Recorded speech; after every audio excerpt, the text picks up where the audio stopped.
with our minutes, we'll start with the employee matter. Olivia, thank you for being here. Thank I you. think we need to do roll call first, yeah? Oh, we're gonna do okay. We do. We're all here. Please, go ahead, Annette, I'm sorry. Chickering, Here, live. Ballroom, Present in the room. Freeling, Present in the room. all present. Thank you very much. Okay. Olivia, we're here to work with you and talk with you today. Is it your request that this meeting be held in an open session? It is. Very good, thank you. I think we're all set for that. Annette, we're good? Yes. All right, it's working. Olivia, why don't you go ahead and tell us what you think and what you feel, and we can move forward from there. Well, this is in regards to it was a letter of written memorialization of a verbal reprimand. And it was issued on Friday, September 11, 2020. I take issue with quite a few of the items that are listed in it. The first being the statement that this information was sent to me in advance of the meeting, and that I opted to provide a written response rather than a verbal one discussing the errors. The first issue with that is the meeting was scheduled for a Friday, and I received the notification the morning of, during a day where there were multiple deadlines and time constraints due to a short work week. I did request appropriate and adequate time to prepare, but was denied, and I sent that request via email. So the fact that I didn't have the opportunity to adequately discuss and respond, which is why I did it. I did request it, but that request was not granted. The next issue was, it says that in reviewing the pension data entries that they occurred over the last several months.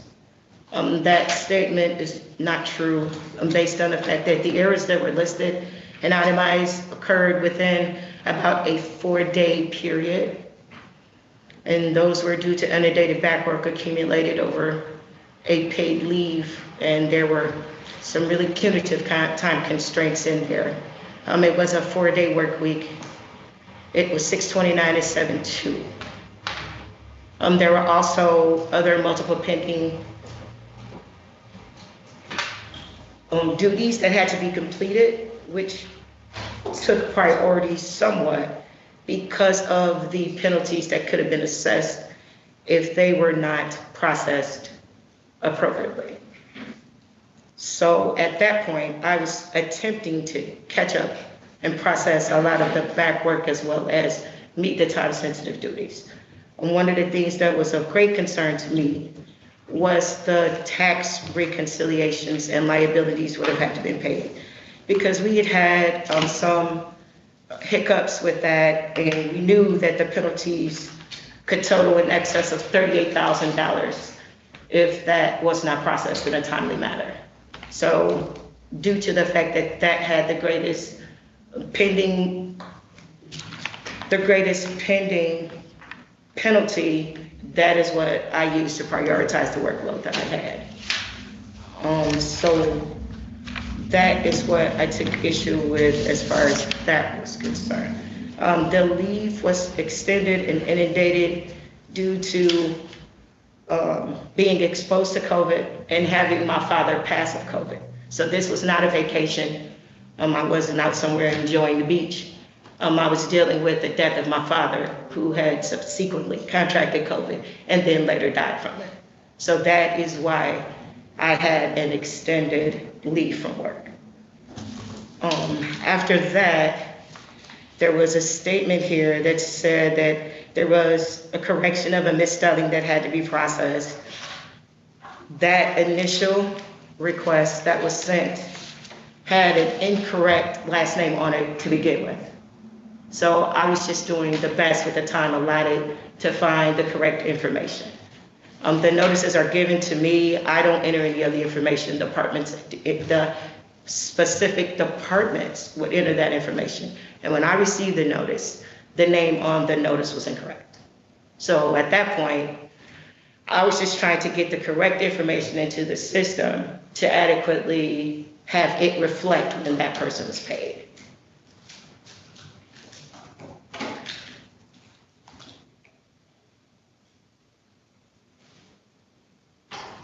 It said that the response, which I did send a response, was misleading and inaccurate, but all of these items were emailed, discussed on multiple occasions between myself, at points, Shelley and Brian, on 6/22, 7/9, 7/10, and again on 7/24. And this issue in specific was noted in the email communication that was discussed with Shelley as well as forwarded to Brian. So when I responded and said that we had discussed this, that is what I meant. So that is how I also take issue with the fact that it states that it was misleading and inaccurate. We did discuss these issues and they were cited in emails. The other issue was the mainframe and Brett Wapkowski's purchased military time that was cited. That particular issue is unique because it is utilized in a mainframe, which is the system it has to be processed in. This system is antiquated. To provide context as to how antiquated, it still utilizes green bar paper. It's in a separate location. It is not user-friendly. There are not a lot of employees who work with it.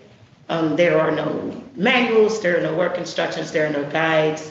There's no legend that dictates and determines what characters are placed where.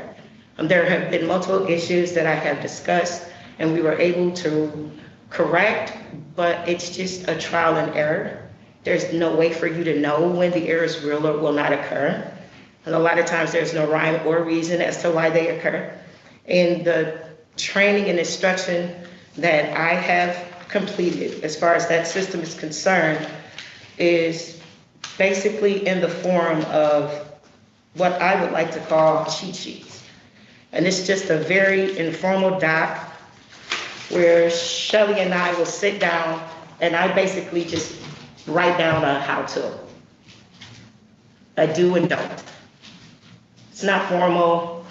There is nothing prior. This is the way that I am able to reference what to and not to do as far as that system is concerned. I have called IT to discuss it. I was told that the system was being replaced so that there was not a lot of training that would be handed down in regards to it, that is scheduled to be replaced in January of 2021. It's just a tough system to work with because a lot of people don't utilize it. And it's really old and there's no way to predict or forecast what errors or issues will occur with it. We did speak about these issues and a couple of other ones. I had began to work through some of the issues with the mainframe and started sending emails, but they were halted with a couple issues. Of course, at that point, it was the onset of COVID and a lot of in-office trainings and meetings were halted due to the impact and the requirements of social distancing.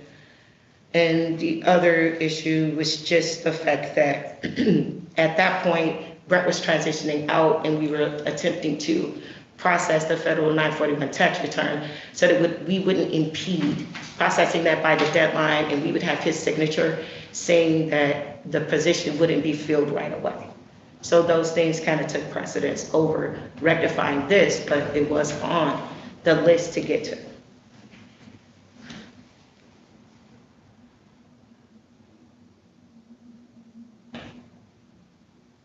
The other issue would be the last, next to the last paragraph, which states that we previously discussed pension errors and delayed entries, yet the error continues what the memorialization states. But the pension errors that were cited are not my errors, but they were errors from the Riverwood Department where we process their pension allocations here at the Administration Center. And those errors were cited. There was an email and a discussion between Jackie, Cheryl, Shelley, and I.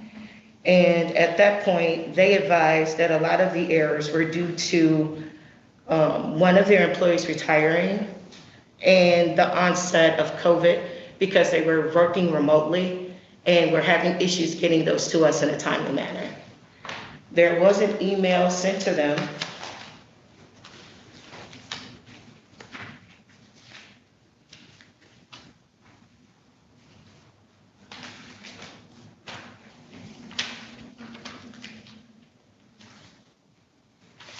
There was an email sent to Becky, Cheryl, and Jackie on June 15th from Shelley that expressed that we must get these documents to prevent the issues that were cited by the auditors and that they failed us due to that. Effective immediately, she required that they be sent in the month of the date of hire, which would prevent those errors from occurring. She did explain that she wasn't sure, but we would have to have those in a timely manner. Also, there was even entries that were left when I returned that still had yet to be done that were in the box. So this wasn't an issue that she wasn't aware of because she left me notification stating she had contacted Riverwood while I was out on leave to advise that we needed to get these over in a timely manner. So it's kind of still occurring while I was out. So this is something that she was totally aware of that wasn't my issue at all. So these are the things that I have issue with. There was also just an occurrence where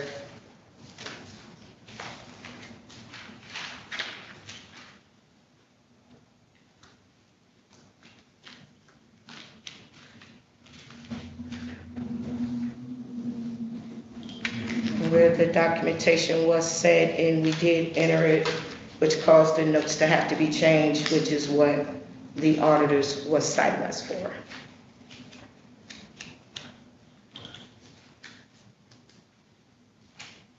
That's something new. It is still occurring, yes. Okay. Also to add, she did reference my annual review, and right in the annual review, it references that I'm to contact her to update cheat sheets. The cheat sheets are the informal instructions that I told you about. So this was, again, no new issue. This is something that we had been doing since the onset of me accepting the position. I also received an email that was a little weird, something very similar to this, where she advised that she had given me instruction to process some pre-notes for the pension account and stated that if I had done that I could have not ensued error. But the problem with it was during the email where she forwarded it over to me, stating that the error was my issue, I did not at that point have access to the accounting question. I had never had access to the accounting question.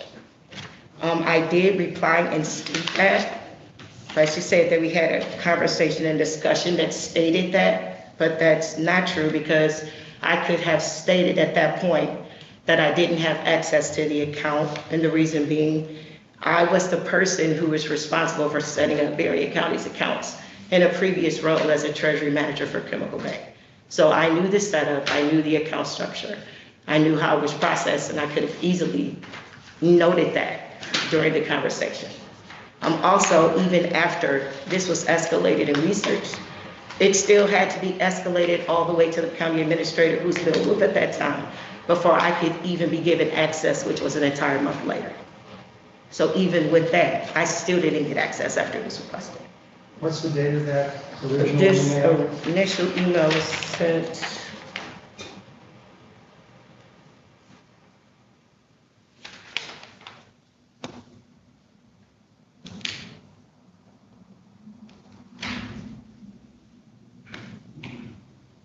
November 6th of 2019.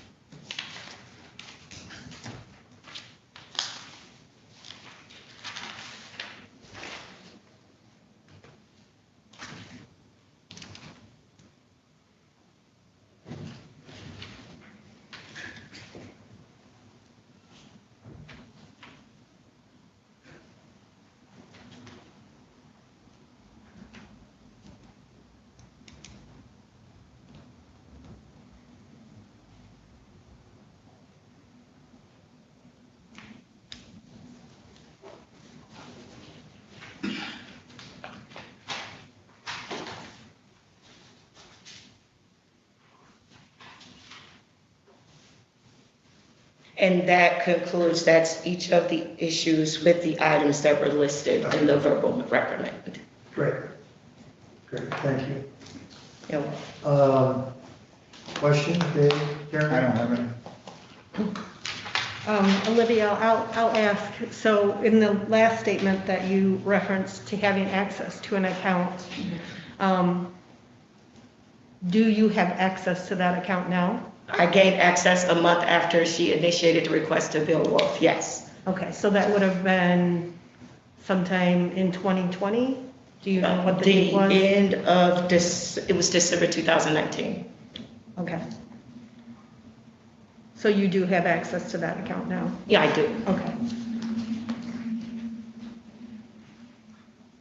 And are any of the items within the written memorialization of the verbal related outside of that one to access to that account? Or are there any concerns of access to that account for your duties? No.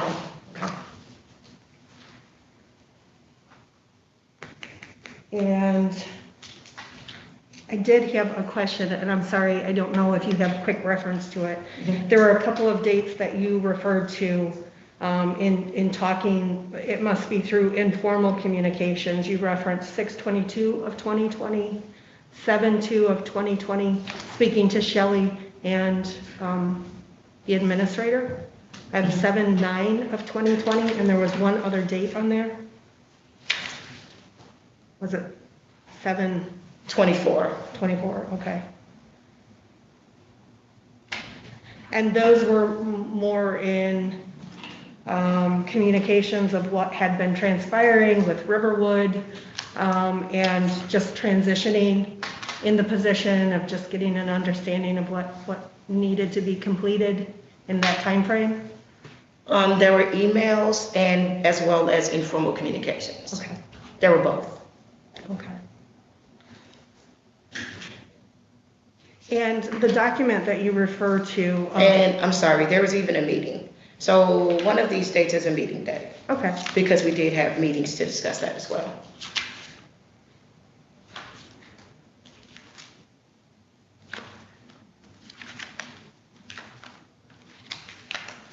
Can you give me those dates again? I think I got them all screwed up, I apologize. 6, oh, go ahead. Would have been 6/22, 7/9,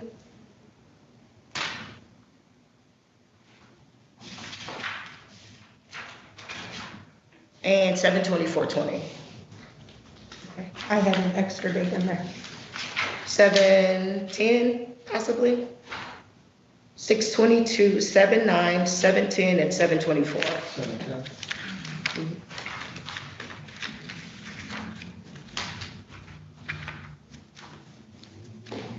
And while you're looking for that date, I'll let you look for it, of the meeting.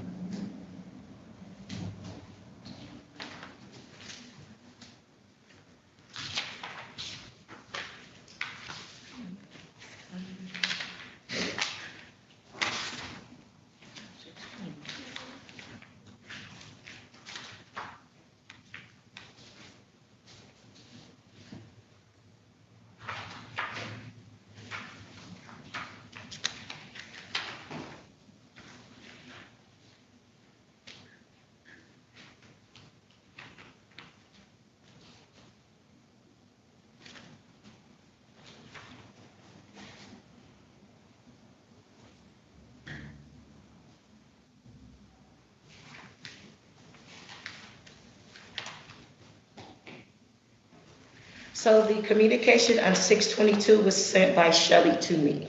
Okay, I responded to that communication initially sent on 6/22 on July 8th. 6/22, I was out of the office. I didn't receive the email that she sent to me discussing some of the issues itemized in the written memorialization until I returned. And it looks like my response was sent on 7/8. It was initially sent to me on 6/22.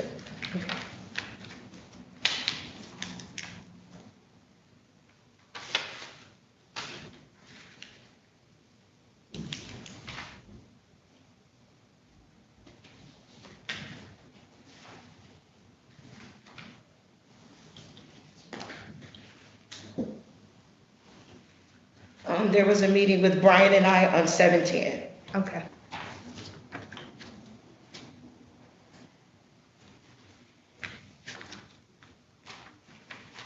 And may I And ask, then the meeting with Brian, Shelley and I was 7/24.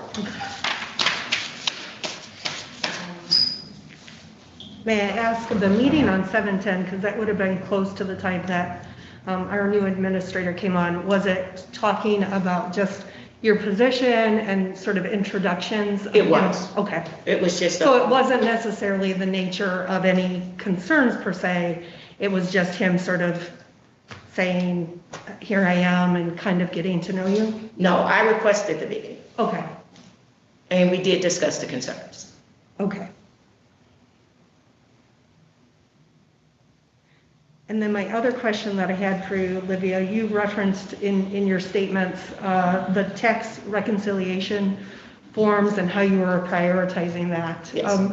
The forms tend to have like a number reference? Is They that like the 9? Yes, it's the 941. Okay.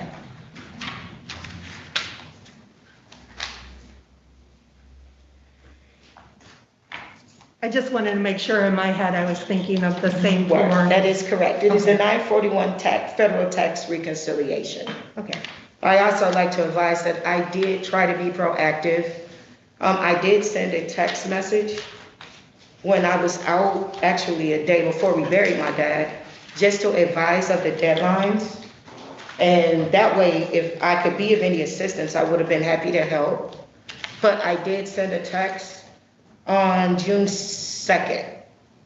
And it was just an overview advising of the deadlines for the liabilities to try to avoid any penalties that could possibly or potentially be ensued. But when I returned, they were not complete.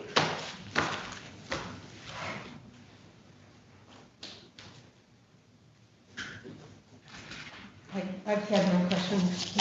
Okay.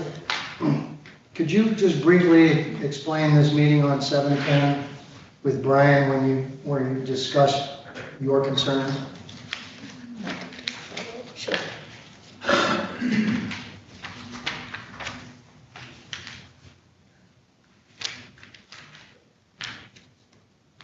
First of all, while you're looking, was Brian aware of the concerns at that point? I don't know. Okay. I don't know if he had spoke to Shelley about them or not. All right, so as But far he as you know, wasn't you as brought far- it to him the first time? Correct. Okay. That was my first time speaking with him regarding those issues. Okay, thank you.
Alrighty.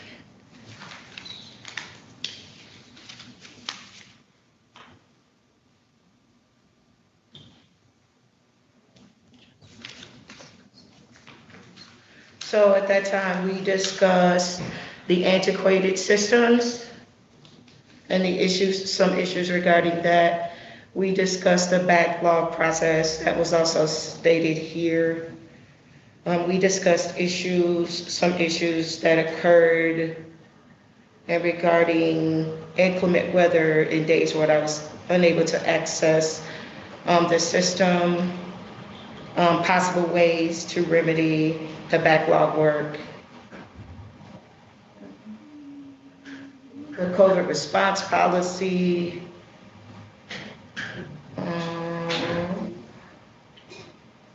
telework. So there were quite a few things that he and I discussed, but those were included on the meeting that we had on 17th.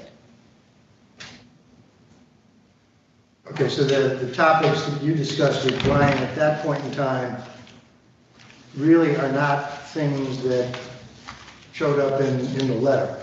They were. He was forwarded an email. And that was the basis for discussion. That was the reason I requested to meet with him. But, well, the letter of verbal warning was in September. Correct. And this is now 2 months prior to that. So when you went in to talk with Brian, were you raising job concerns, i.e. systems that don't work, processes that don't work, or were you raising issues with your own personal performance? I don't understand. Well, you said that when you discussed things with Brian, you talked about antiquated systems, you talked about a backlog process, and you two discussed possible remedies to that. You talked about the COVID policy, you talked about weather and access, those were the things I wrote down. Now, none of those things really relate to what is in the September 16th letter. They do. These were results of the backlog work. These things occurred Okay. in the week after I returned from the extended leave. All right, so And were even itemized in the email that I forwarded to him. so that's the backlog process. Correct. And had you had prior conversations with Shelley about performance issues related to the backlog process at that time? Yes. Okay, good. All right, great. I got it straight. Thank you. Joe, may I ask Yes, a yes, go question ahead. in regards to that? So on that meeting, in those topics, one of them referenced in your notes is remedies to alleviate the backlog issues. What were some of those remedies that were discussed at that time, if you recall? One of the solutions would be to try to allocate any duties or responsibilities by sending her an email prior to leaving for vacations or leaves. One of them would have been to get with her to see about getting assistance when the work is inundated to that degree after I returned from extended leaves. Those were two that I remember right away.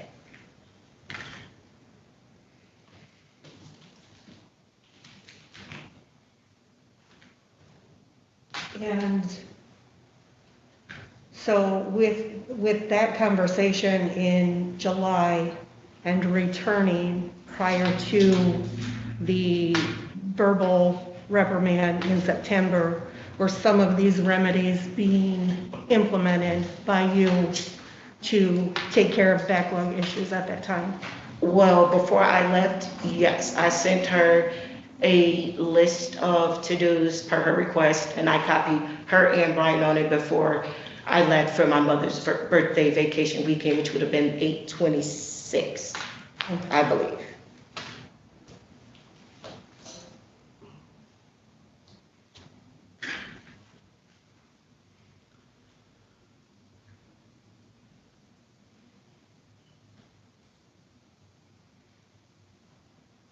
She also emailed me to reschedule pension refunds, which was another way she was trying to remedy that. She sent me an email, I think August the 5th, to move the date of pension refunds.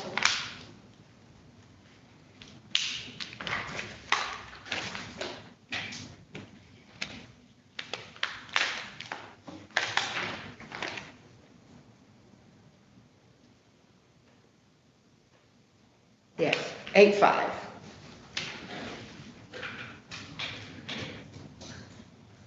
And that was initiated by the HR director to move that by Shelley? Yes. Okay, thank you.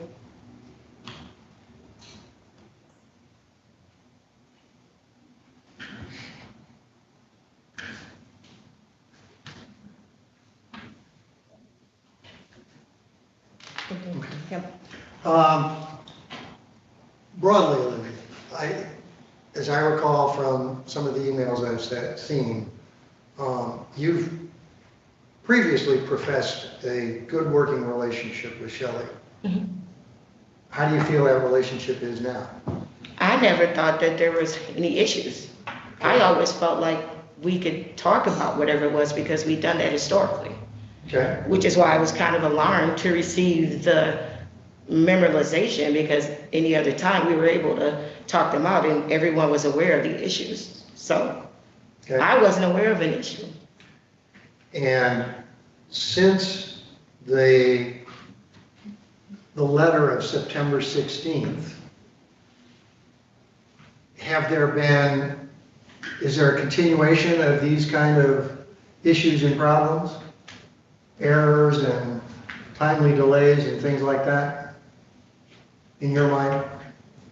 I'm sorry, I don't understand what you're asking. Well, I'm trying to look at before the warning on September 16th, the letter, and contrasting September 16th to today. How do you feel your performance has been during that period of time?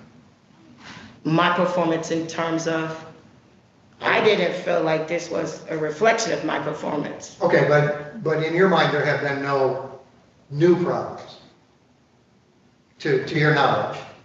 Not that I would say. Okay. Don't That's think all, so. that's all, I'm just trying to draw a conclusion there, thank you. All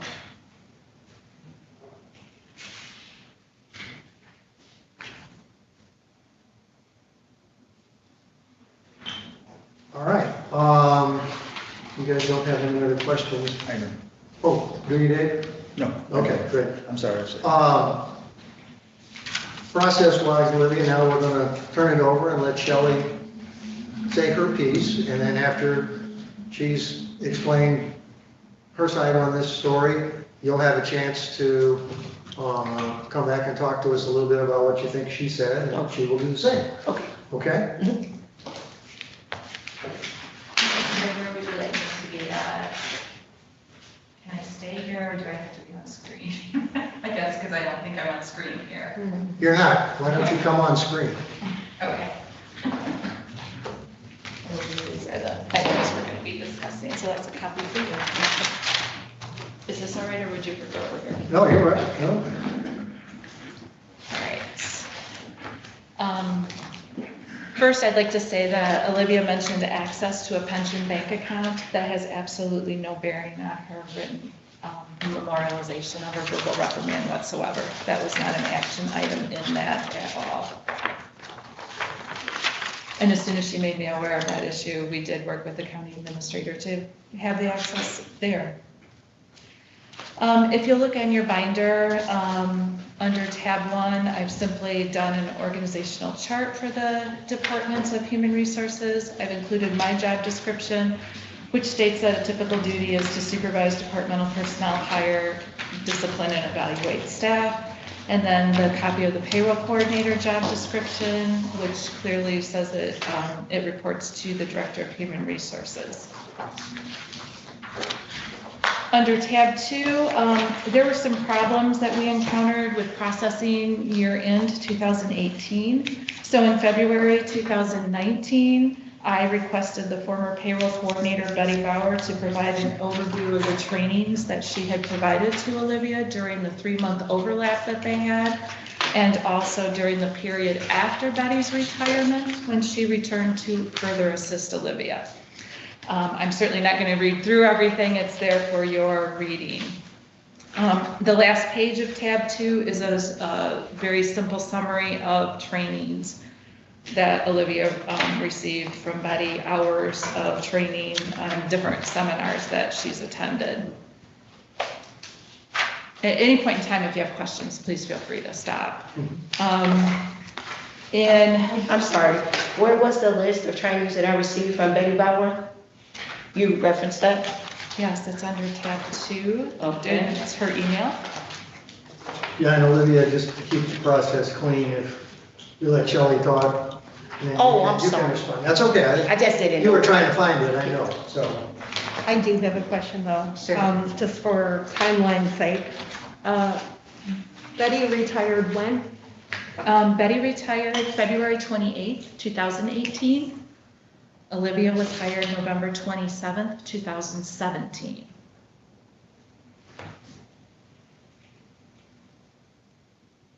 That is on the last page under the training summary, under Oh. tab 2. I should have just waited. Thank you. There it is. Okay, Thank you. Okay. On February 8th, 2019, under tab 3, is an email documenting a performance counseling session for the very topic we're here to talk about today, which was the pension data entry deficiencies.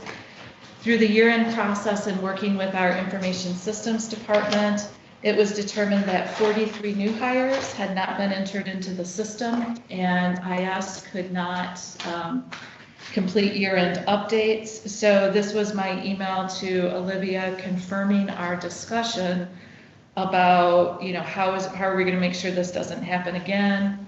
Right in the email, it talks about suggesting a new hire checklist, open to any ideas so the problem doesn't occur again.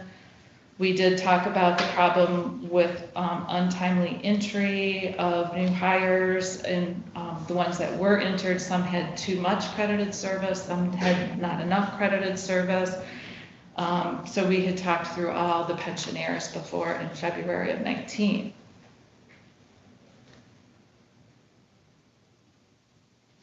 Under tab 4 is a note that I had made of further training that I provided to Olivia regarding pension buy-ins. This is specifically, this should be used to reference the Brett Wachowski situation that was mentioned in the reprimand.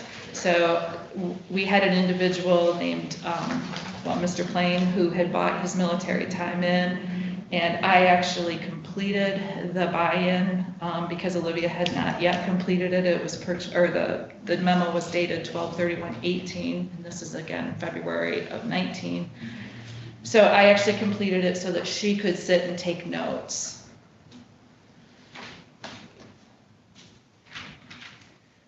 Then there's another email from March 14th of 2019 documenting continued pension report deadlines that were not met. Kelly, may I ask a question? Sure. Back on tab number 4. Yeah. Regarding the pension data entry and you giving additional training. Was that something that Olivia had received training on in that transition period with her and Yes, if you look back under Betty's tab, she, in her lengthy email, when you do get a chance to read that, she talks about going through pension buy-ins and things like that too. Okay. So I would consider my training to be a retraining or a refresher. Sure. Okay. Okay, so.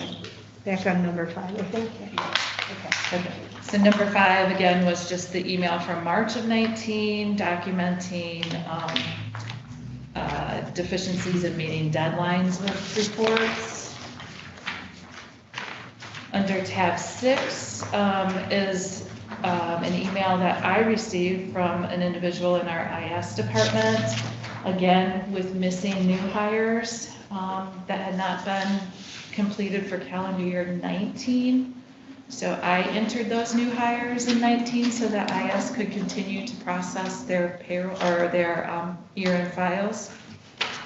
So this was the same issue that I had talked with Olivia about in February of 19. They were still issues in December of 19.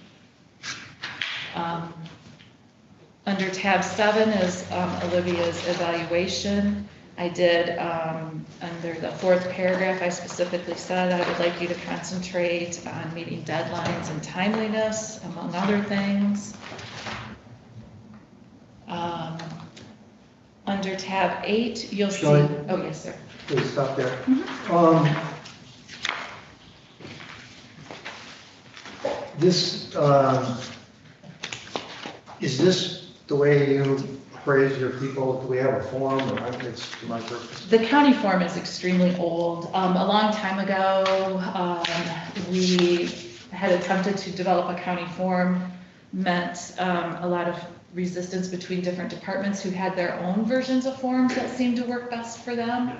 So I always found it best to, just go through what I thought the person's performance was, put it down in writing versus a form where I would just check a box. To me, I thought this would be a better way to initiate conversation than to just check a box of needs improvement or something to that effect. So yes, this is the way that I do Okay. evaluations.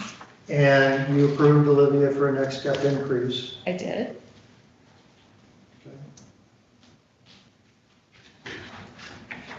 Did you, when you met with Olivia on this, did you meet with her or just give this to her? You obviously met with her. Yeah, met with her, talked with her, and then followed up with the email about it. Okay, so when you discuss, concentrate on meeting deadlines and timelines, get all tax reporting forms done not later than the week before. Tell me how she responded and how you guys left the meeting on those points. She responded favorably. She said she would definitely try to do this. I said if there's issues, let me know. Olivia and I think, communicate well in that regard. I think Olivia did try. Okay. I'll be very clear, I don't think the performance deficiencies are a result of Olivia not trying. No. Olivia does try. Okay. All right. Go ahead, Kelly. Question on this as well. So after you had that face-to-face, was there some sort of verbal or written confirmation from Olivia that this was acceptable and that was, those were the points that she would be working on in the coming year, or was it more just? I don't remember receiving anything in writing from Olivia, so. Okay.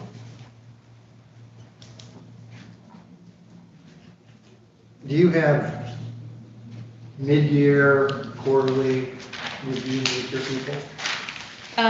Not formally. Formally. I mean, we bring up issues you can see by different dates of emails and things like that. Like, what do you need for me to get this accomplished timely? If you look back at some of the other emails. So I don't necessarily do it on a quarterly basis or anything not like formal, that. I it's do just it kind of as as it needed. comes up. Okay. great. Yeah, if that's an issue were to come up. Thank you. Please.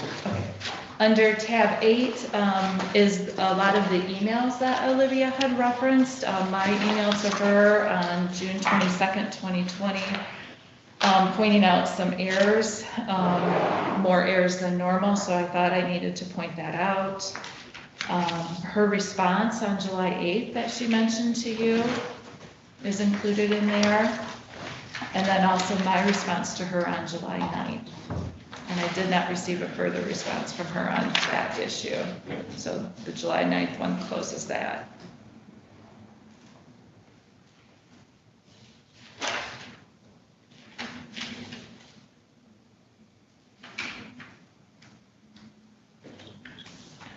So this was in the interim between when she came back on the 19th.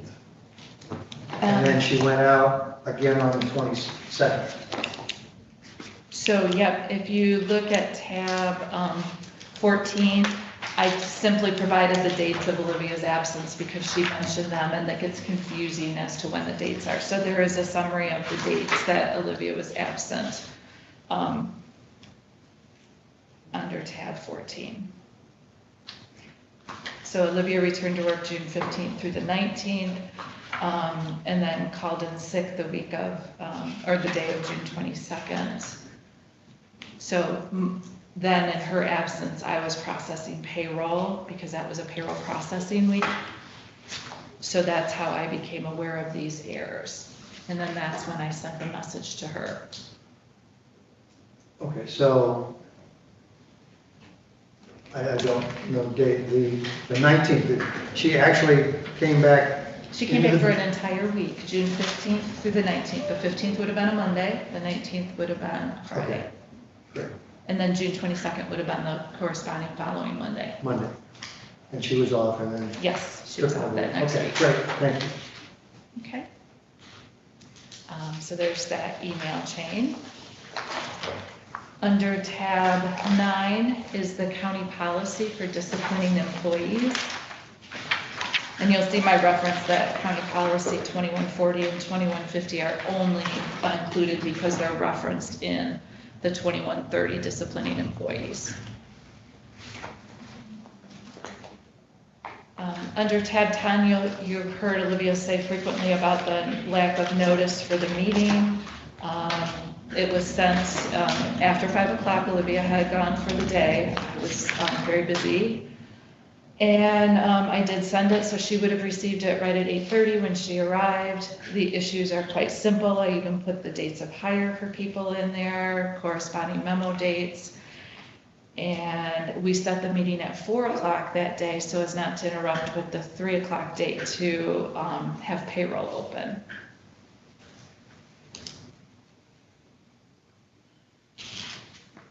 Okay. Okay.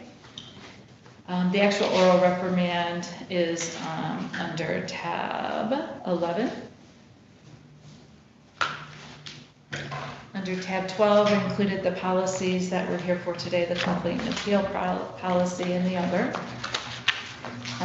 If we can jump over tab 13 for a minute, we've already talked about 14, which was the absences. I think it might make more sense to actually look at tab 15 next, which is basically my position statement. The discipline issued on September 16th to Olivia was in accordance with County Policy 2130, which is under tab 9, and it was just, the policy encourages department heads to employ progressive discipline when formally disciplining employees. The procedures under that policy, under tab 9, talk about a pre-disciplinary conference to make the employee aware of performance deficiencies and set goals for improved performance. I believe if you look at tabs 3, 5, 6, and 8, you'll see documentation about performance deficiencies that Olivia and I discussed. And then I followed up with emails about prior to initiating formal discipline. Number 2 in the policy under the procedure section is an oral warning. And so after the pre-disciplinary conferences, then the oral warning was issued September 16th. There was a evaluation where I mentioned that there were some issues with performance, and that's under tab 7. When I subsequently discovered the data entry errors back in June and July, which were the subject of the September 16th reprimand, I felt that it was time to formalize the disciplinary process because the informal process obviously wasn't working because the errors were continuing. Olivia has claimed that trainings were not appropriate. I think that if you look at tab 2 and then also 4, but specifically 2, she's received quite a bit of training. We've kind of already talked about the notice to the meeting. And then if we want to flip back to tab 13, we can talk about the items that Olivia specifically raised. Olivia talks about the 941 form taking precedent over the workload. Olivia did not process the 941 form until the evening of July 31st. We're talking about errors that occurred in late June and July, or early July. If you note the hire data, the various new hires that were cited in the oral reprimand, they were June 21st, July 1st, July 5th. The date I discovered that the entries had not been made and subsequently made those entries were August 31st and September 1st. So again, almost 2 months had elapsed. In some cases, more than 2 months had elapsed and entries still had not been made. There are copies of a couple of text messages between Olivia and I regarding deadlines in this section. And then regarding the non-entry to Brett Witkowski's credited service purchase, I feel Olivia is in error on that. If you flip back a few pages, you'll see a document that looks like, it says page 1, document name untitled, Berrien County pension data entry. It is actually a screen print from our pension system. So under tab 13, it is page 1, 2, 3, 4, 5.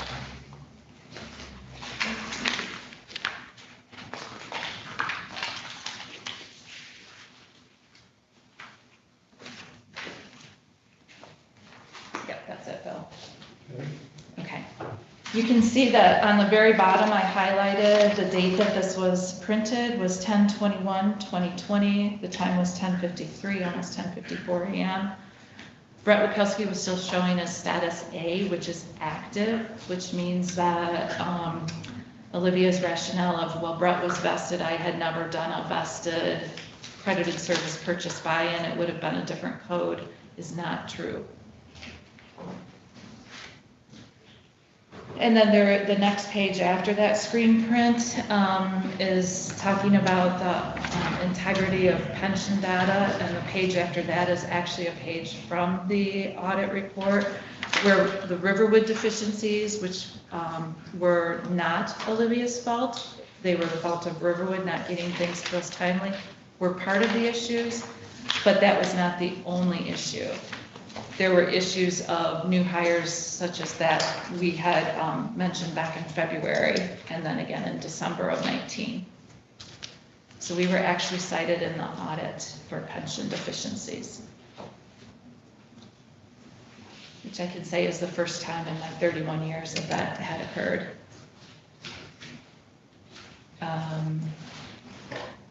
Then you heard Olivia talk about the payroll information with employee with the last name of Rogers, Rodgers.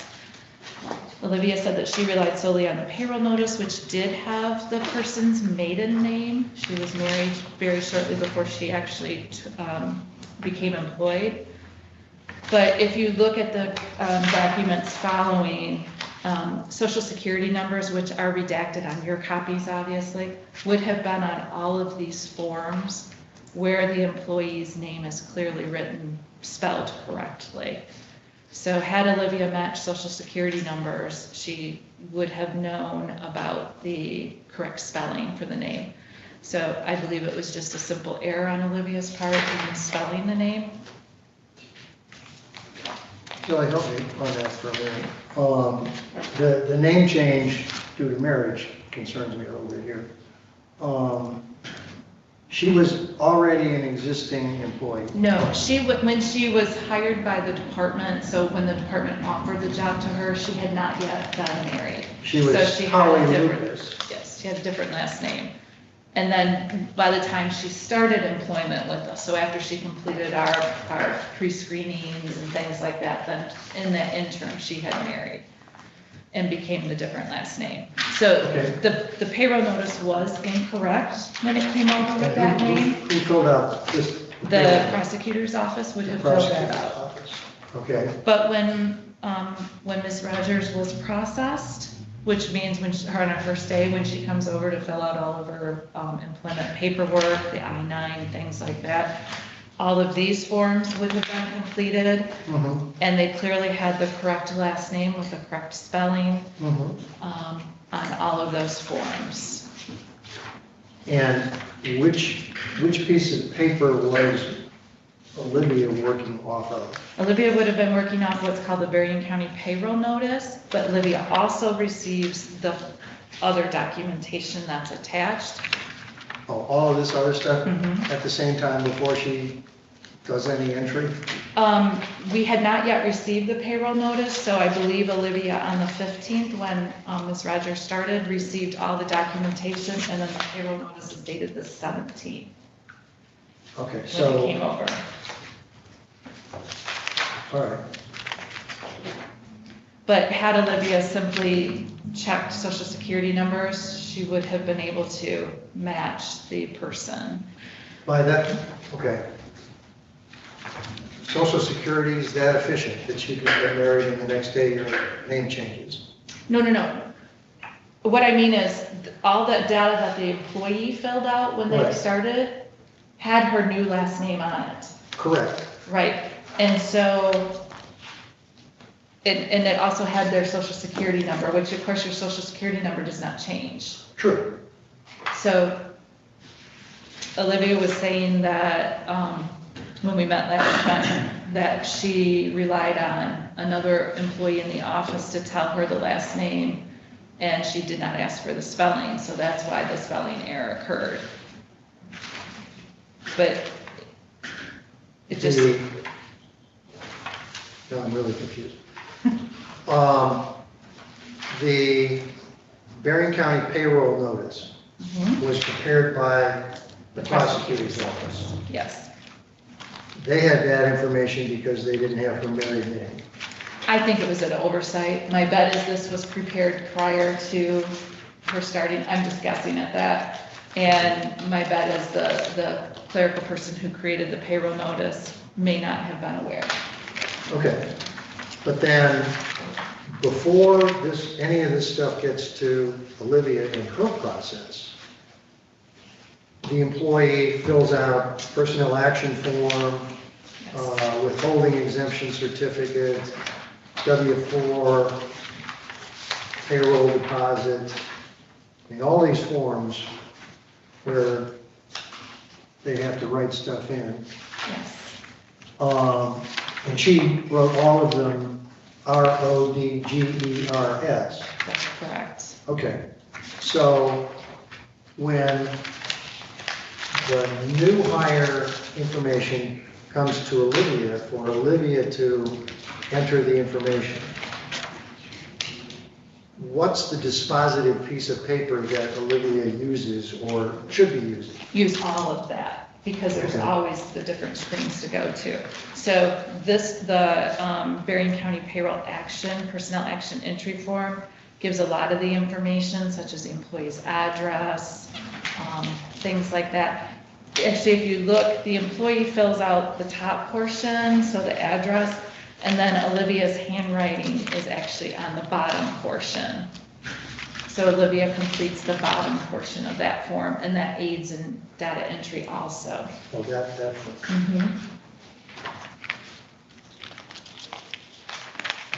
okay, Yep, she takes information from the various tax forms, and you can see like state exemptions, married and zero, federal exemptions, married and zero. So she takes that information off these other forms in order to do her data entry from the actual So- form. we had lots of reasons why the name should have been correct and spelled correctly. Yes, that's the only reason that's out there. Okay, thank you. It was an oversight, I believe. Right, okay. Too much paperwork, I'm afraid. Yeah, we're the government, we're here to help. Yeah. Okay, thank you. Basically, that concludes, I just feel that the reprimand did follow policy. The reprimand was to formalize performance deficiencies that had been spoken to previously. And I would ask the Personnel and Human Services Committee to affirm the disciplinary action that was taken on September 16th. Okay, thank you. Questions, Dave? No. Karen?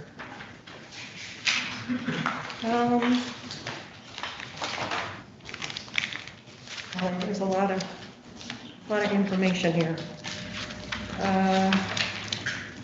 We did have a question, one moment. Tab 7, so going under tab 7, performance review.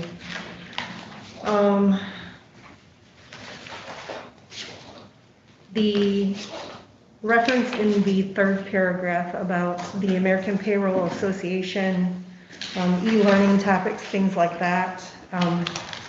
Do you normally get like some sort of update from Olivia that she's completed those things, or from the association itself, The or county, additional training?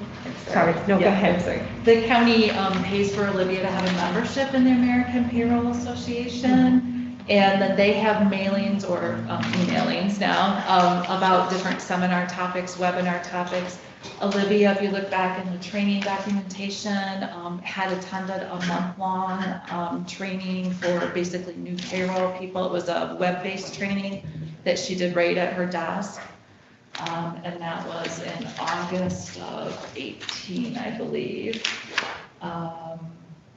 Okay. Yes, American Payroll Association month-long course, which was a webinar, was completed in August of 2018, excuse me. So yes, I had asked that she continue to look for topic areas of interest, topic areas that they would put out, any type of webinars or anything that she thought was of interest, to bring that to my attention.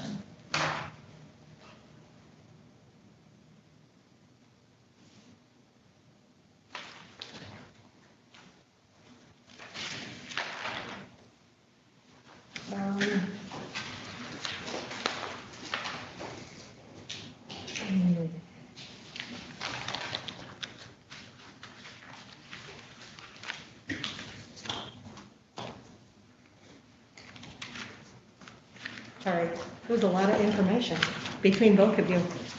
Very thorough. You're the kind of people we want working in our HR payroll department, right? I apologize for not bringing my notebook, but I have read through it twice, and I put it in my one black bag this morning when I was getting ready, and threw my computer and grabbed my other one. You can borrow mine if you want. No, I'm fine. Like I say, I've read through it a couple times, so Oh, I found what I was looking for. See, You're excused, Dave, no problem. Tab number 10, it talks about, it's an email referencing that meeting that was going to occur on September 11th. And the items that were referenced in there is the untimely data entry of pension new hires. And what's glaring to me standing out there is that there are, the dates are between June and July. And what I'm trying to understand is, in my head, just the timeline of that.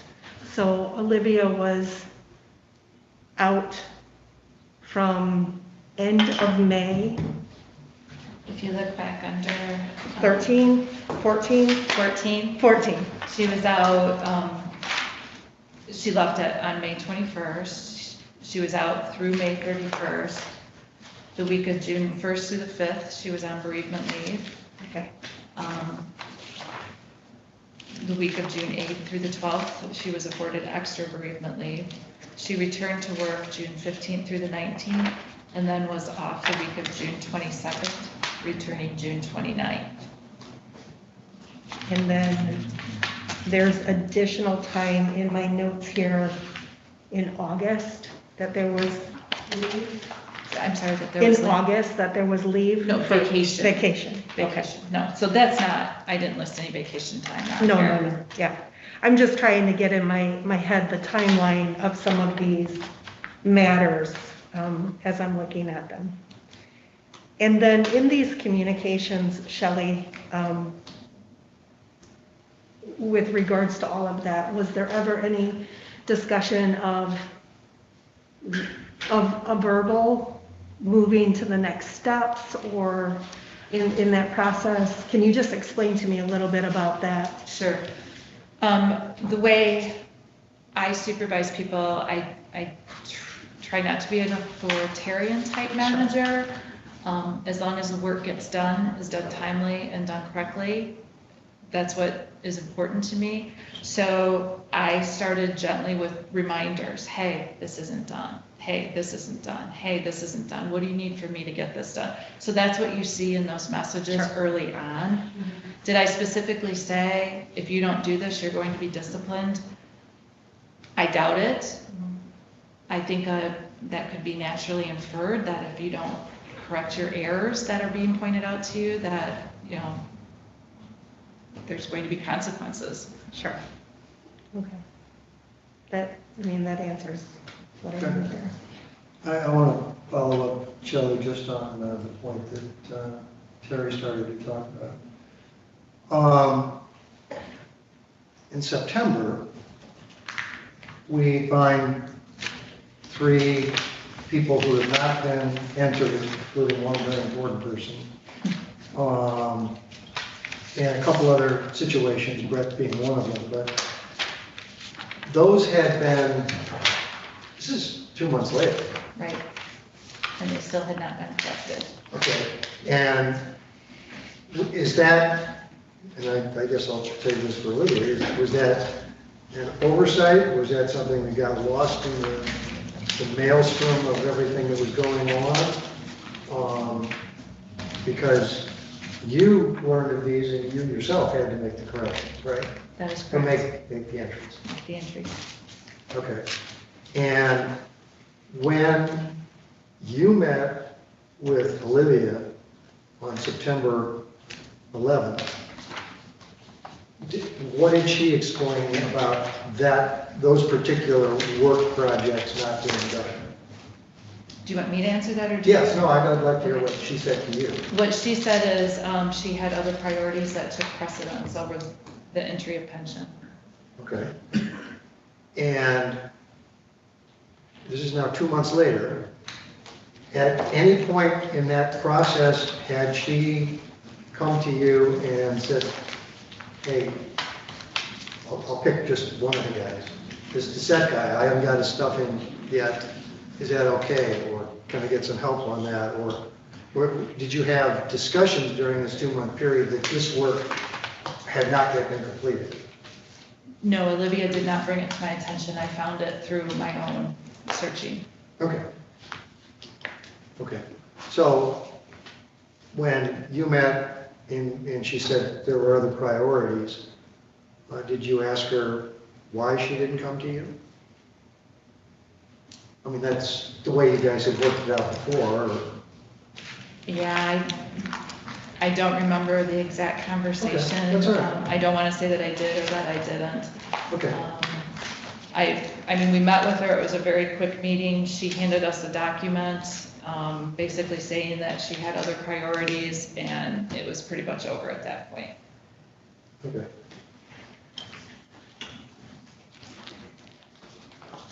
Is that document included in the reference material you have here? I didn't. I Okay. can get that for you if you'd like.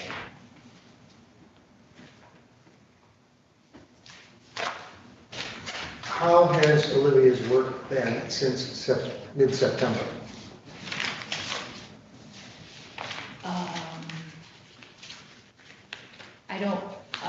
I don't know that this is an appropriate venue for that. Right. I'd like to discuss it with her prior to discussing it publicly. That's the best answer in the world. Thank you.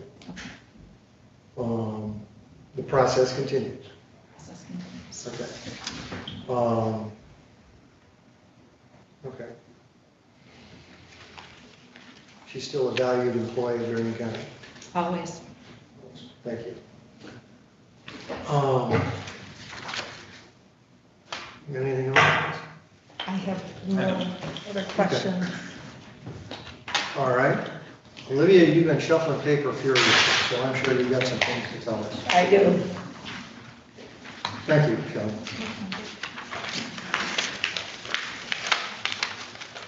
So the first thing I'd like to address is the trainings that she stated I received from Betty Bauer.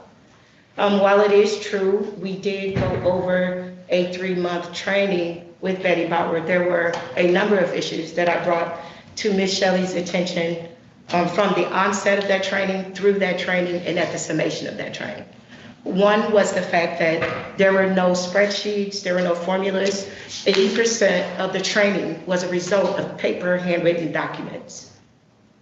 At the time, I was trying to convert those over to a process that would be time effective and efficient. And this was discussed with Ms. Shelley on multiple occasions. Mrs. Betty processes were dated. and they were hard to interpret at some points. And the 941 being the biggest challenge because she would just place figures on a spreadsheet. There was no rhyme or reason. There was no way to denote how she derived at those figures. There were no computations. So the reason for having to bring Miss Betty back was because she is the only one who could understand what she did. There was no one else here, including Ben and Jake, who I enlisted the assistance of, as well as Miss Shelley, who could assist me. I asked Shelley for assistance on a number of occasions, and I was told I cannot help you. Blatantly told that. So the reason you don't see a lot of these extra communications is because the entire time these issues were going on, at that point, I thought we had a great relationship. So I kept Miss Shelley informed every single time I ran into a situation like this. There was basically nothing I could do except ask Miss Betty to decipher what was on the page. No one else could make sense of what she had put together. I went to Ben Reynolds, I went to Jake Whitaker. They could not tell me the process, along with Shelley. I asked her first. So the response, the response of I can't help you was in reference to those occurrences. processes. I was told by Shelley that Miss Betty was a one-stop shop and did her own thing. So no one else pretty much understood how she processed different aspects of the payroll. Sure. I did go to Ben, I did go to Jake because they were my greatest points of reference and assisted, but they were unable to help because you basically have a spreadsheet that looks like this, and it has been shrank to provide detail. I'm sure you can imagine how this looks. It's basically every pay period that we process, and this data has to be entered for each pay period and processed after each quarter. There are a number of computations and figures on this spreadsheet. At the time, it was almost impossible to know where she got the data. If I handed you this and told you to figure it out, if I gave you $1 million, I probably bet you couldn't. And that's because unless you know where to get these figures, this is useless. It was so bad that I enlisted the help of a federal representative by the name of Christopher Drummond. I requested that he physically come here. I had him meet with Shelley, Ben, to let them know that this was at no mistake of my own, but the way it was being processed.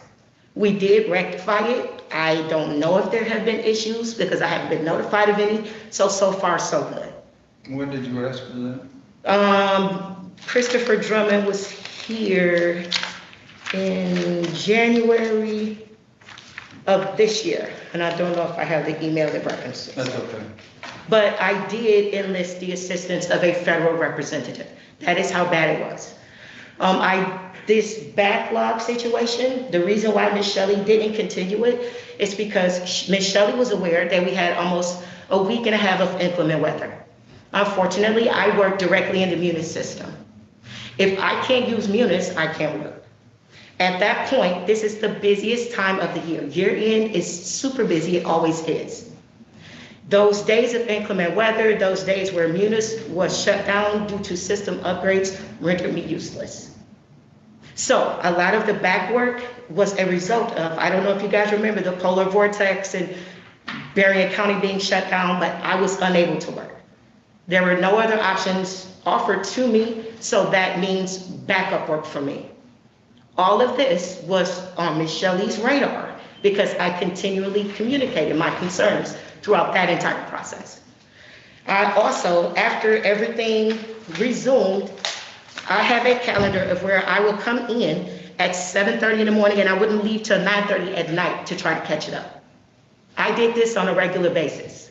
Even though I wasn't given an option to try to catch the work up, this is what I did to try to catch up the work. Because if I can't work in Munis, I can't do my job. So she was aware. She knew that I couldn't work because of inclement weather. She knew that Munis would be down. So that is why you have backup work. If I can't sit at a desk and work, I can't finish tasks. So things get pushed out, things get delayed.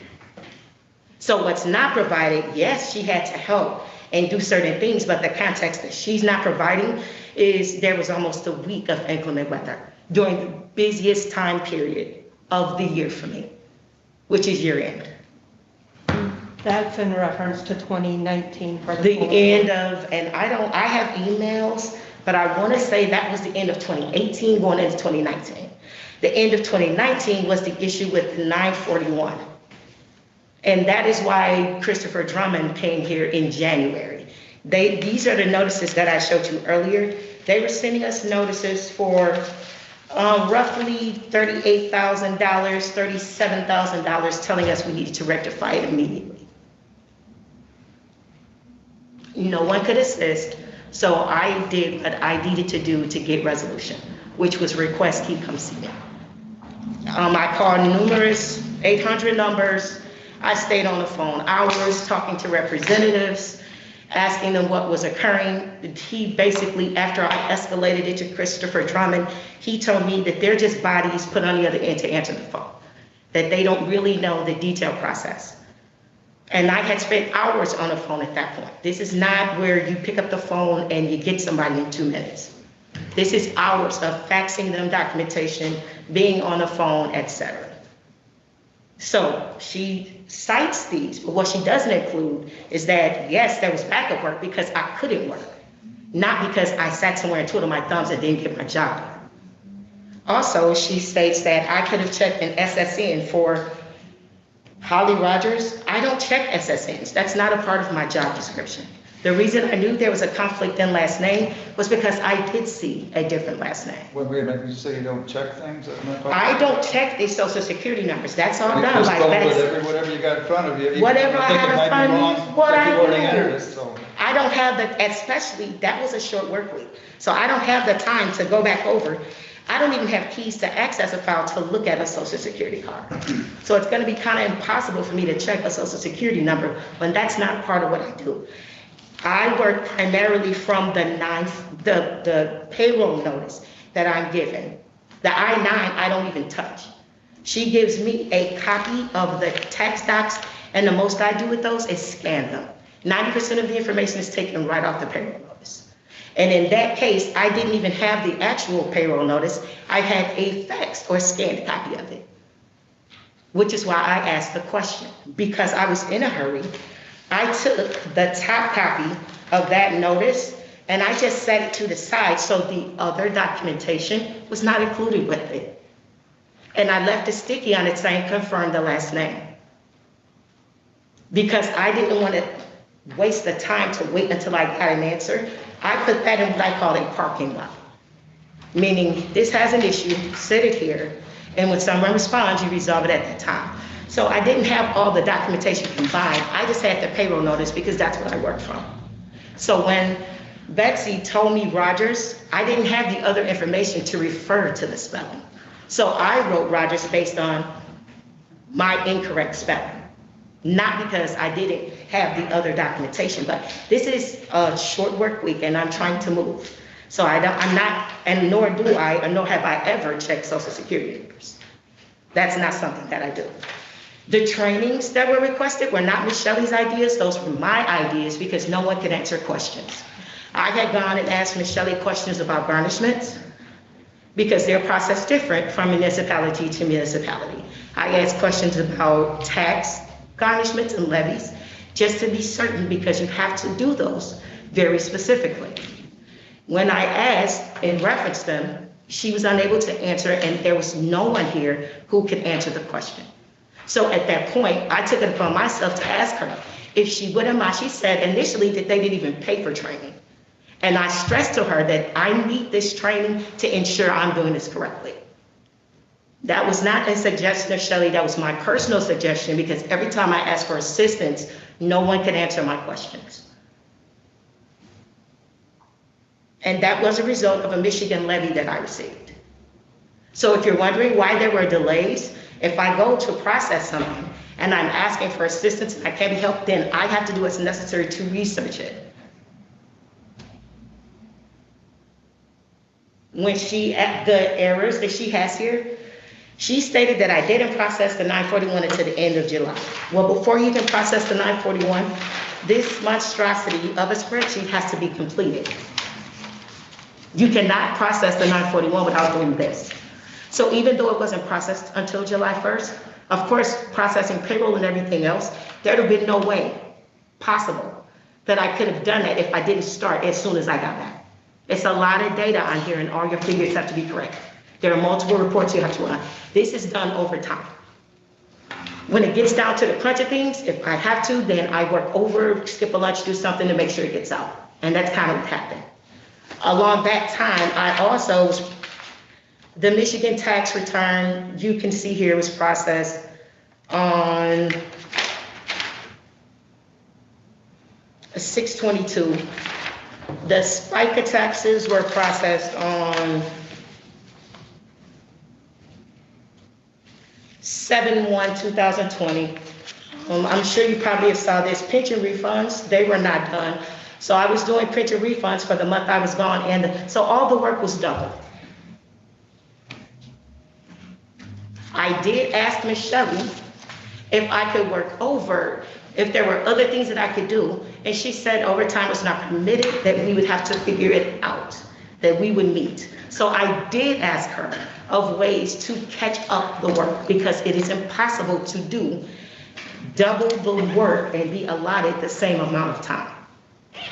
The pension refunds that were submitted for from 5/28 to 6/3 to 7/1. I did 3 months of pension refunds at one time.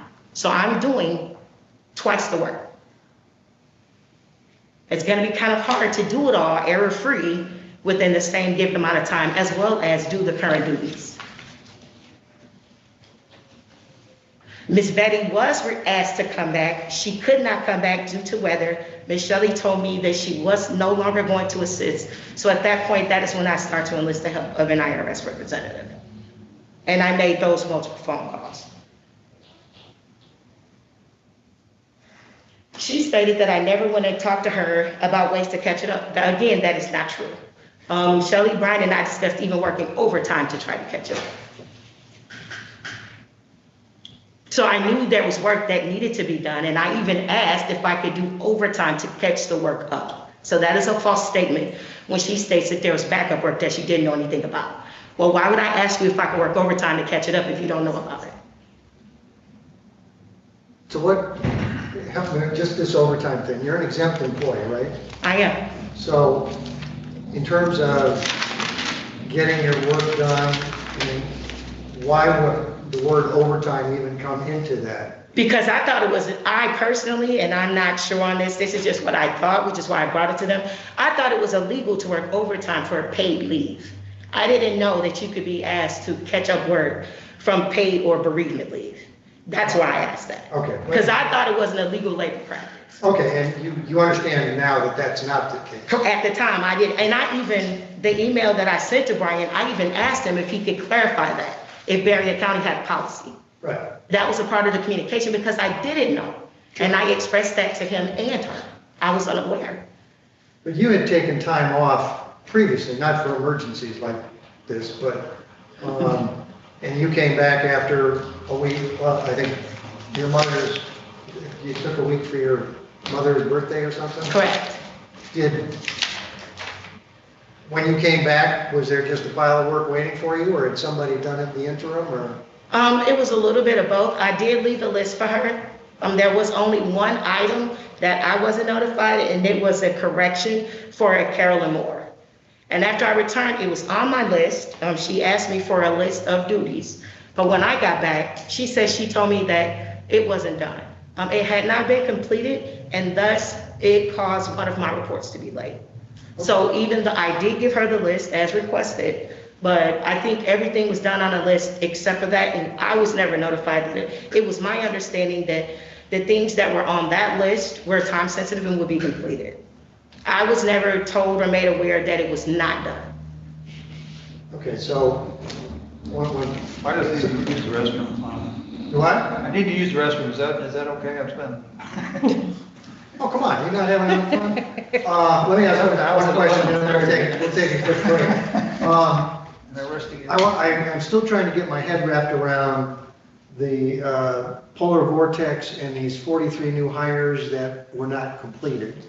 So at year end, there, for whatever reason, there could be a delay in anything. And I don't know how they came up with the 43. I wasn't even a part of that process, unfortunately. I was doing something totally and completely different. Oh, you weren't accountable for that at that point? Well, not accountable. It would have been my responsibility to enter, but at that point, I couldn't research why those weren't completed, if that makes sense. So I don't have specifics on exactly what occurred with those issues. So we'll ask Shelley that in a minute. Okay, time out. Let's take 5 minutes, okay? Sounds good. Great.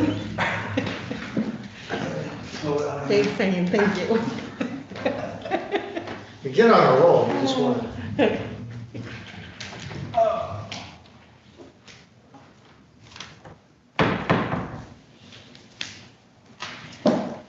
The elastic on that mask is making my ears ache. Let's try it out. Shall we? There we go.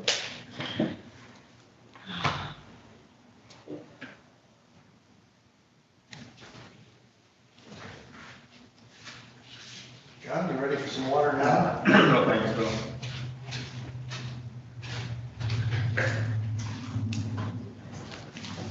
Anybody else? Lydia, you need a water? Is it this one? Oh, Yeah, okay. you have Brian? one. Yeah. Annette? Good. I'm good. Okay.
Children pestering me. Sorry? I said my children are pestering me. Oh, no, I love them.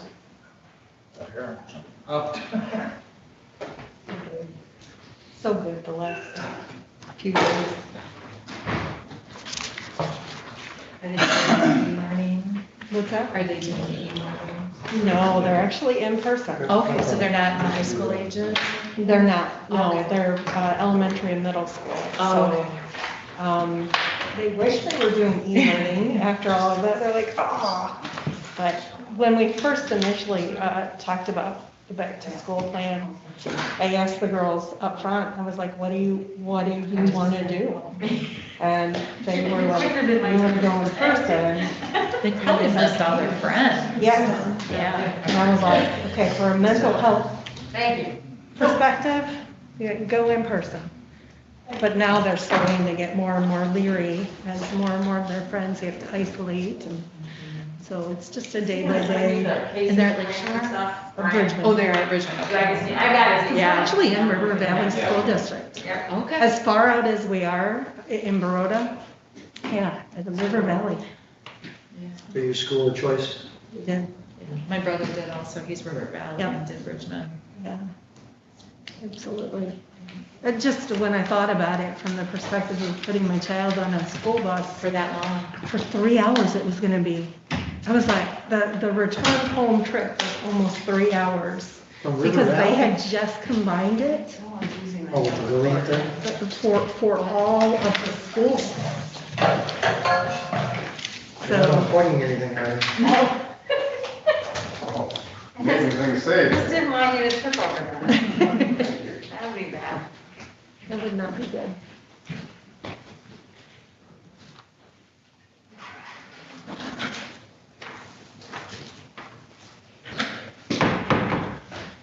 All right, we good to go, boss? Yes, good. Great, We're good. It's thank fine. you. We will resume. Not quite sure where we left off. Tell me again on the 43 people, when you came back from the weather thing and it hadn't been done. Tell Well, me. at that point, Shelby was helping catch everything up. I mean, there was a mad dash because we had been out of the office for days. So we were all in trying to process the W-2s because there was a deadline that had to be met as far as they were concerned. There was an error from a department that caused a little hiccup with that and took time to process that. So it was basically, at that point, everybody was kind of pitching in to assist. I'm not versed on what the error was. There were multiple things that were going on. I will say that as far as Shelley stated that the auditors said that there were other issues, the auditors gave me the excerpts directly that they cited, and I could verify that they were all Riverwood injuries. So to say that there were multiple is not true. They gave me the information and asked me before those were put in the report as to why the records had changed, which is why the email was sent, not because they were a group issue. Or now, is there going to be a situation where you never make a mistake? I would never sit here and tell you that. I think we've all learned that mistakes happen. Is there ever going to be an issue where I'm not going to miss something?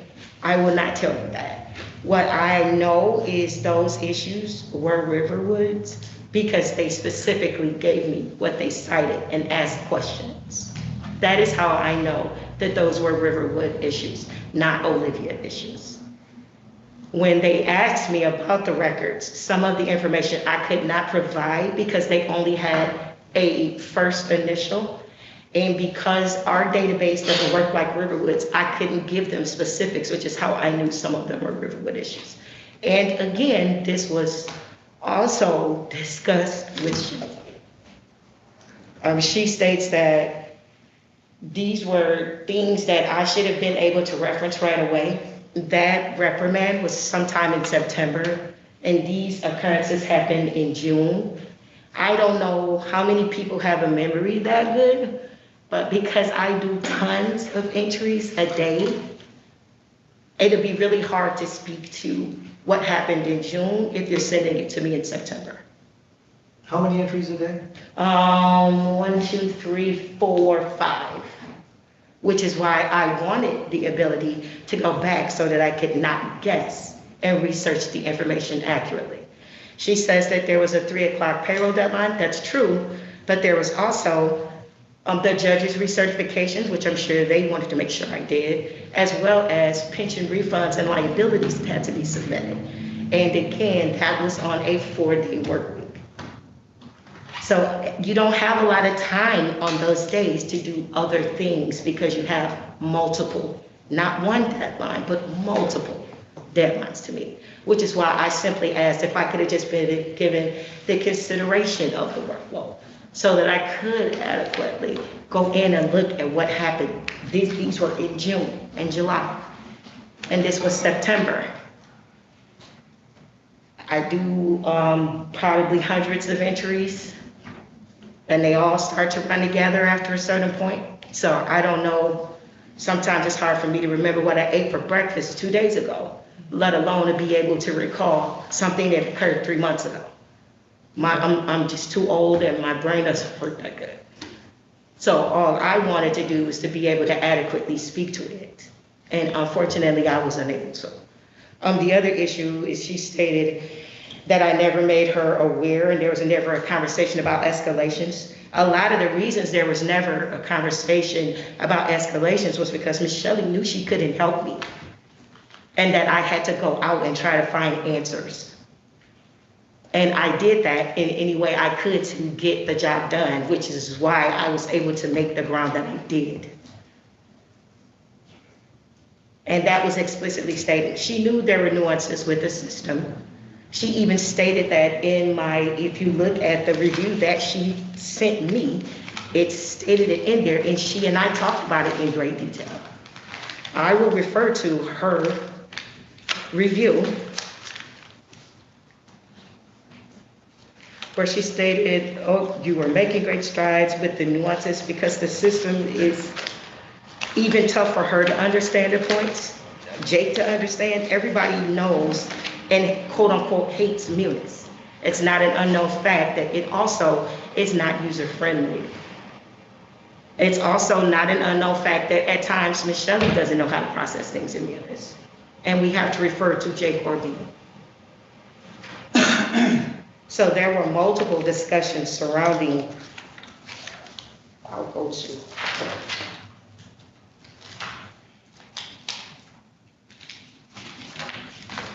Okay. Here, I have it now. Anything else you want to reference? It's just a deadline. 5 minutes.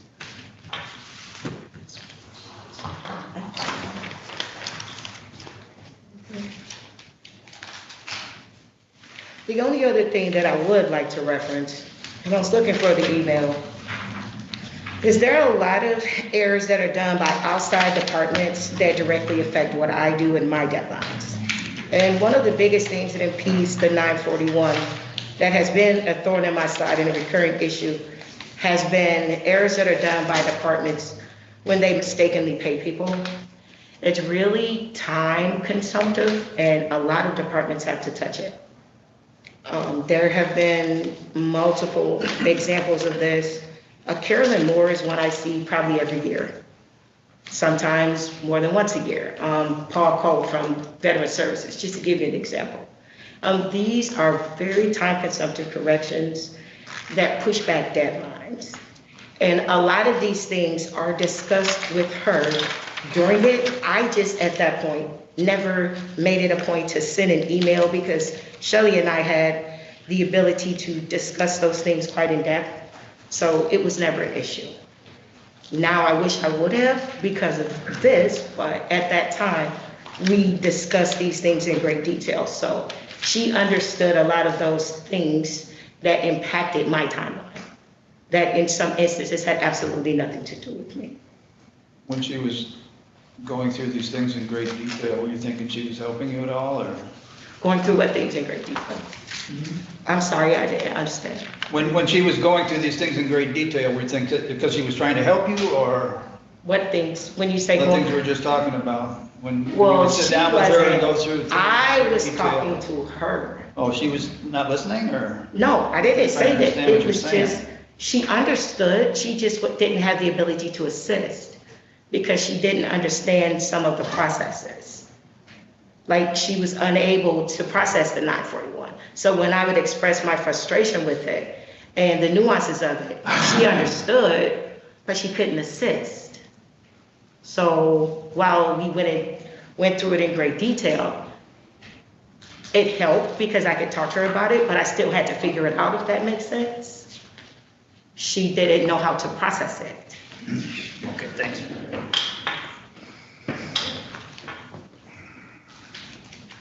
Okay. Olivia, can I ask a question with regards to your comments about the auditors coming to you and presenting to you some of the questions that they had before it was placed into the audit's report? Correct. Was it the first time that you had ever received any communications from our auditors, or were there past audits? Because you've been here since 17. Mhm. This would have been the audit completed in 2020. So for ending year 19, was there any in the 17 or 18? They would come to us, but I think what exacerbated it for Riverwood, which is where they kind of ticked up, was Jackie was retiring. So there was that gray period where they were trying to hire someone. So you had someone new coming on and someone else going out. Okay. So it got really muddy, if you would, about who was sending what. So they kind of ramped up because of that. Sure, okay. So before, even after, it's an email that she cited if you note, one of her emails that she stated was my error, where there would be 1 month extra accredited service. Those issues, again, were basically a result of getting the notice. At the time, I didn't understand what it was, but now, after going through it, being in this position, I do. But if they sent it to me after, then that is how I was entering it in the system. So even though I'm entering it thinking that it will update, it would not, because it was already the following month. Sure. I wasn't versed enough and experienced enough at that time to know that that's what was occurring. Certainly. Yeah. And then as they began to transition the role there, and she began to phase out, and this new person began to come in, I just believe it got really muddy as to who was sitting what. And they did explain it to us. So when the auditors began to bring a lot of those to me, when I would put them into the system, I could see that they were Riverwood employees. Sure.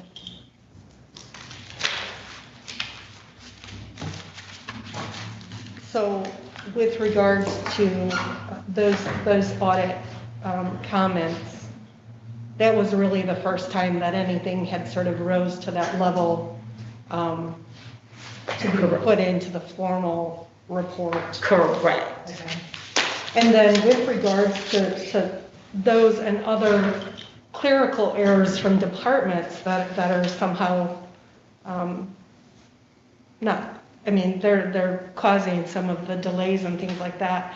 Has there been discussion or talk about procedurally what you would adopt to have a checks and balance of making certain that those things were done so that your work could be done timely in the course of the last year? I made her aware of the errors, but there's not much I can do because the departments enter their time independent of me. When the batches come over, the employees that they've entered time for is already there. And I really don't know who worked what, if that makes sense. Sure. It's already in the batch, so I'm notified in the case of the void that was left for me that I got when I came back from the leave. That Gary Miller void was a result of a department paying someone incorrectly.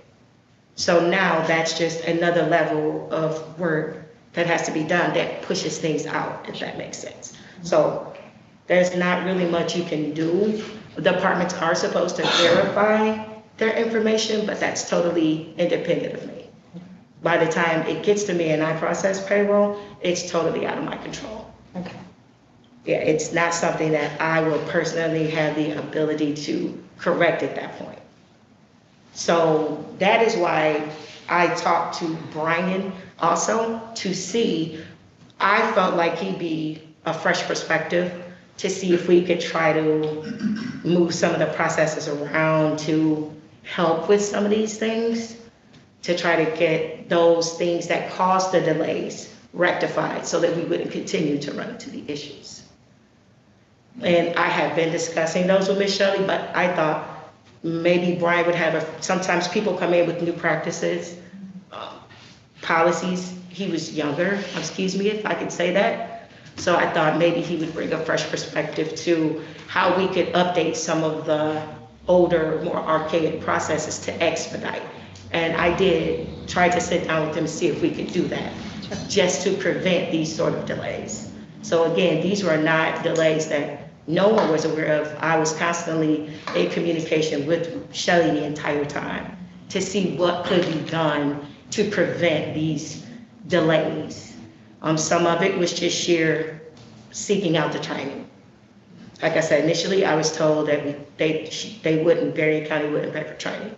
Initially, she did succeed and say we could.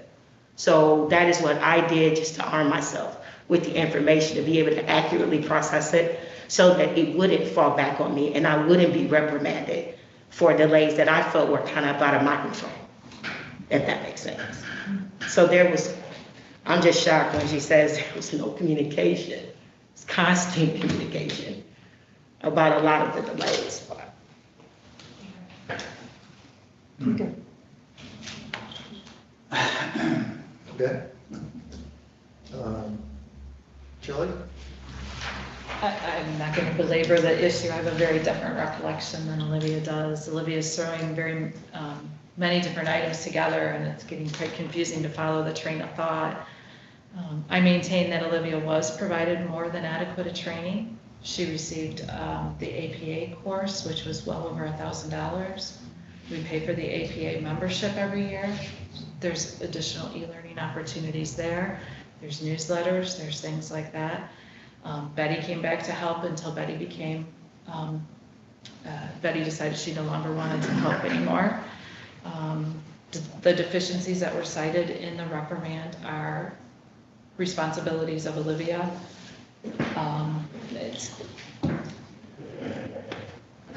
I believe her issues of the work backlog, the trainings and things like that are, and not being trained, I should say, are in essence a smoke screen for an excuse of why the performance was not up to par. And I'll just leave it at that. Questions for Shelley? I have none. Okay.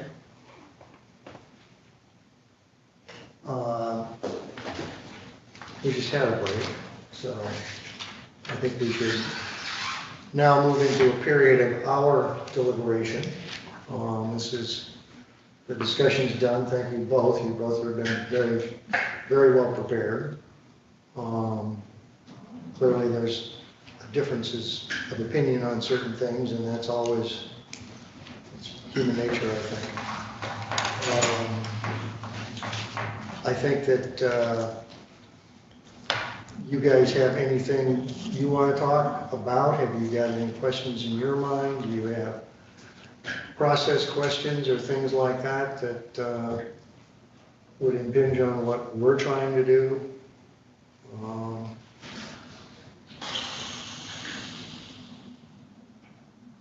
No. Okay. So I do have a preface question. So with us deliberating here, this would be the final decision because of the way that the policy is written, correct? Correct. Okay. We're deciding whether the reprimand stands or not, right? That's just, Or anything we think. Right. okay. So, And this would be level 1 of our process of progressive discipline, correct? With regards to it being a verbal reprimand? first step, This is the yes. first step. Sorry. I called it level 1. Yeah. I'm Right. stuck in the mindset of Jumanji or something. Okay, well,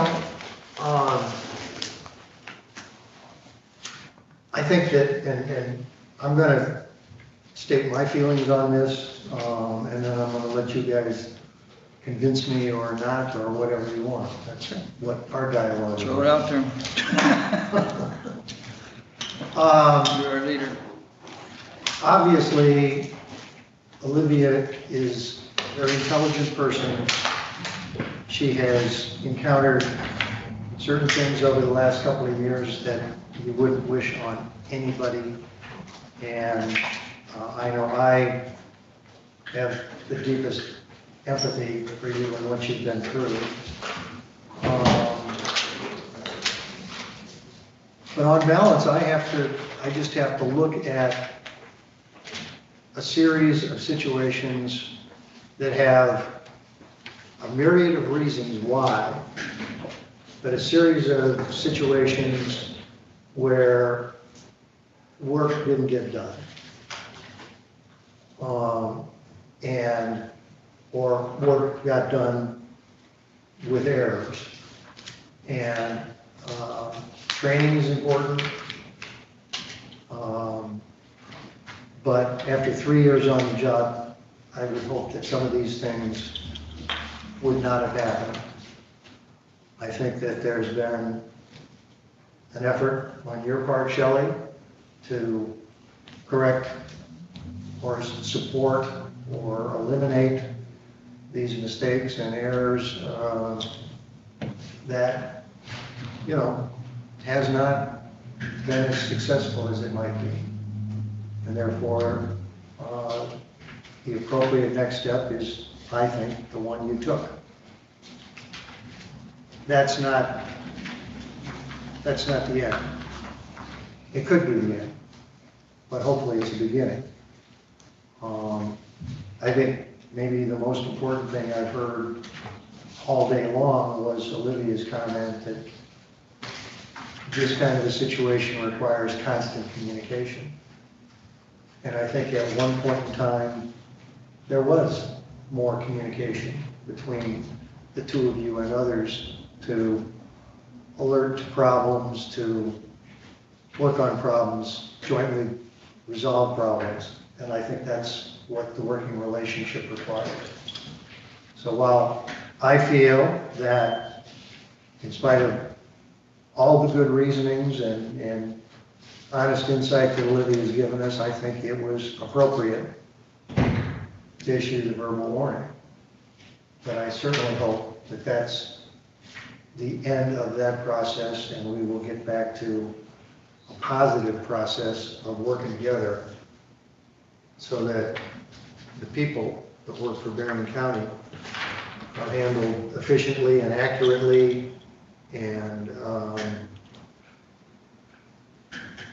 Olivia is satisfied and performing her job at the best of her abilities, which is all that we can ask. So my view is that the verbal warning was appropriate. I agree. I think Olivia is,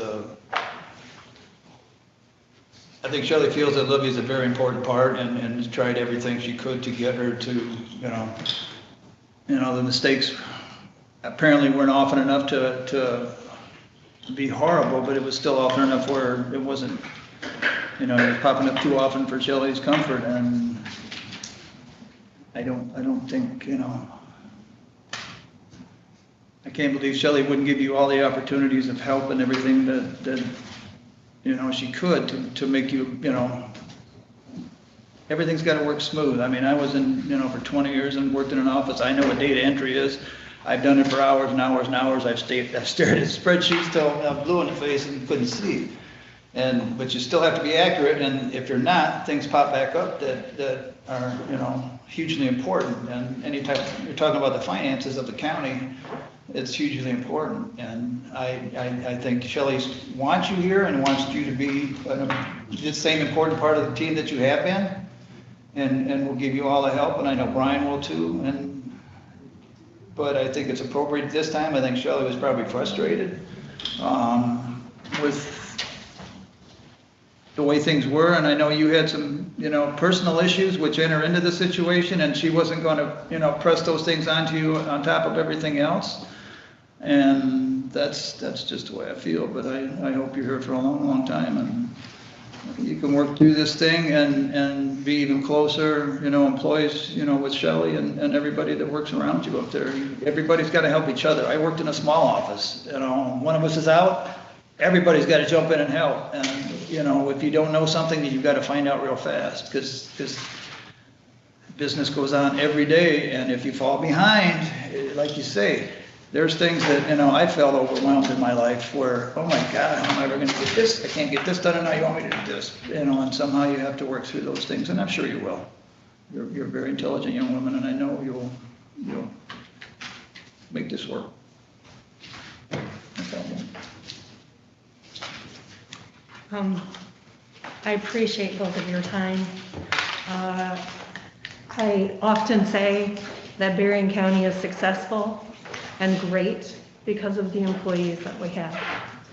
You guys make what you do seem seamless on a daily basis, and it's much appreciated. And it's hard when there is misunderstanding in any department to be able to keep moving forward and keeping that machine moving. And so I just want to commend both of you for the work that you have done over this last year, through all of the hardships that have happened for you personally, Olivia. My heart goes out to you. And I recognize that, and I recognize all of what you have been through. I can see from your preparation for today's meeting, how thorough you are, the passion that you have in the work that you do. And there was a reason that we chose you to come to be a part of this team. And I know Miss Shelley sees it. I know that she is encouraged by who you are. And what I would like to see going forward is that this team is strengthened as a department in the work that we do. We have been through challenging times in this county. And my thoughts with regards to this particular matter, just looking at all of the information, I think it's unanimous with regards to where we stand here, and that the letter memorializing a verbal should stay there, only to recognize where we're at here. It doesn't have to continue past that point, because I think that from here on, there's a lot of growth and hard work that can happen. And like I said, we're a team. And so I think that this is just one of those misunderstandings and moments in the history of who we are that we're going to learn from and we're going to grow from, and it's going to only improve us of who we are as a department and as a county. And so my feeling is unanimous with the other members of this committee that the letter should remain there as a memorialization. And those are my statements. It's not what you wanted to hear, but you've been an excellent participation in the process. I think all three of us are proud that you're an employee of Berrien County, because you do care about what you do. And I have no qualms at all that this kind of a situation is not going to come up again, because you're not going to let it. Working with Shelley, with Brian, we work as a team. It's a blip in time, and we're past it. So thank you very much for all of your participation. You're exceptionally well prepared and extremely articulate. So thank you very much. You are welcome. Mr. Chairperson, let me remind you that you need to put the final decision in writing. I will. That means I have to tell you something? No. Annette? Yeah. Thank you. I will have by closing time. Yes. Thank you. That, for our purposes, brings this portion of things to a close. As we all know, there's question 2 that still needs to be dealt with, and I think, as I communicated to you, Olivia, I'm waiting to hear back from Ms. Hullett or Hutt? Mullet, Yeah. Nancy Mullet. I have to get a visual of that in my head. But and I certainly hope that we can get that over and done with, and, well, not next week, but first week of December. Okay, I think she's going to communicate to all of us about her experience, and then we'll get together and share our thoughts about it. Is that fair? Great. And again, thank you very much. You've been a very, very positive advocate. Thank you. Annette? Do I just adjourn this meeting? Yeah. I'll tell you what, I've never had this chance. Adjourn. I don't want to. Oh.